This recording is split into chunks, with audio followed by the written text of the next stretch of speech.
Every Sunday, at exactly 4:12 p.m., he placed 2 cups of tea on the table, one for him and one that slowly grew cold. He did this for 18 years, until one Sunday the second cup never came out. His name was Walter.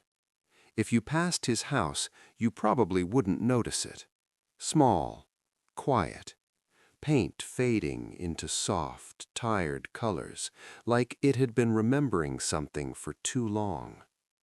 There was a window facing the street, and beside it, a chair. Old wood, worn edges. It leaned slightly to the left, as if even it had grown tired of waiting. That was Walter's chair, and across from it, another one, straight, still, untouched, as if someone had just stepped out and might return any minute. Walter woke up early, not because he had somewhere to be, but because mornings were easier than nights.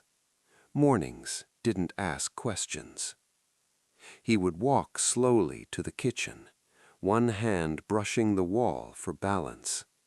The kettle, always the same, a soft click, then the quiet hum of water warming. He used to make breakfast for 2, eggs, toast, coffee. That stopped after a while, but the tea never changed. 2 cups, always 2. On the wall near the table hung a calendar, simple, paper thin. Every Sunday, circled in blue ink. Each circle looked the same, but somehow felt heavier than the last. Sunday used to mean noise, a door opening, shoes hitting the floor, a voice saying, "Hey, Dad." Casual, quick, like time was something they had plenty of. Now Sunday meant stillness, the kind that settles into your chest and stays there. At 3:50 p.m., Walter would begin. Slow movements, measured, almost careful, like he was afraid to disturb something invisible. He would set the table, adjust the chairs slightly, wipe a surface that was already clean. Then, at exactly 4:12, the cups, placed gently, one, then the other. Walter would begin. Slow movements, measured, almost careful, like he was afraid to disturb something invisible. He would set the table, adjust the chairs slightly, wipe a surface that was already clean. Then, at exactly 4:12, the cups, placed gently, one, then the other. Because years ago, that's when his son would arrive. 4:12. Not early, not late, just right on time.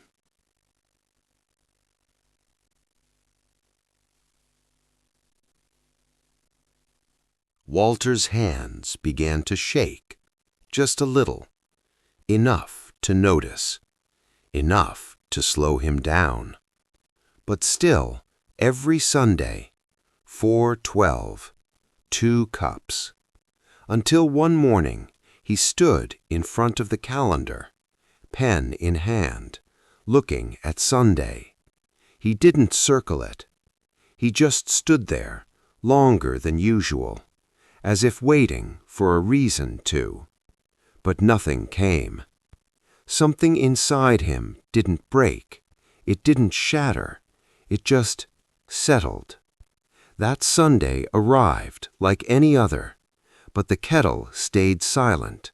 The cabinet remained closed. The table empty. Walter sat in his chair, hands resting softly, eyes not fixed on the door, not checking the time, not listening, just sitting. And for the first time in 18 years, he let Sunday pass without waiting.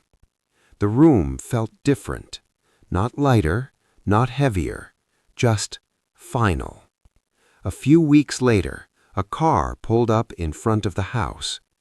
A man stepped out, older now, slower, carrying something invisible on his shoulders.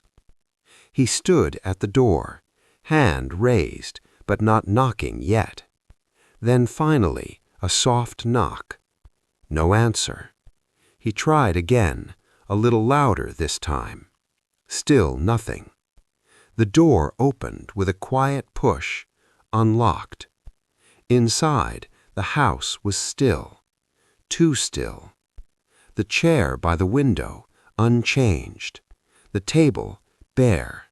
The air holding on to something that had already left. His eyes moved slowly until they found the calendar. No circles, no blue ink, just empty squares. He walked into the kitchen, opened the cabinet. 2 cups, side by side, clean, perfectly still, waiting for no one. If there's someone you've been meaning to call, call them. Not when life slows down, not when it feels easier, not next Sunday, because waiting doesn't last forever. And sometimes people don't stop loving you, they don't stop caring, they don't even stop hoping. They just quietly run out of Sundays.